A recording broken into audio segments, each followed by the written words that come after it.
Bonjour à tous, j'espère que vous allez bien. Alors aujourd'hui, je vais vous montrer le week-end que nous avons passé la semaine dernière à Montréal avec les filles.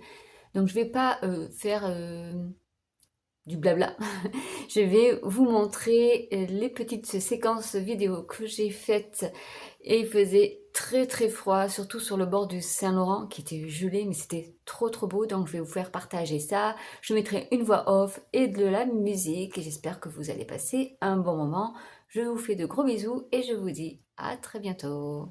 Ciao!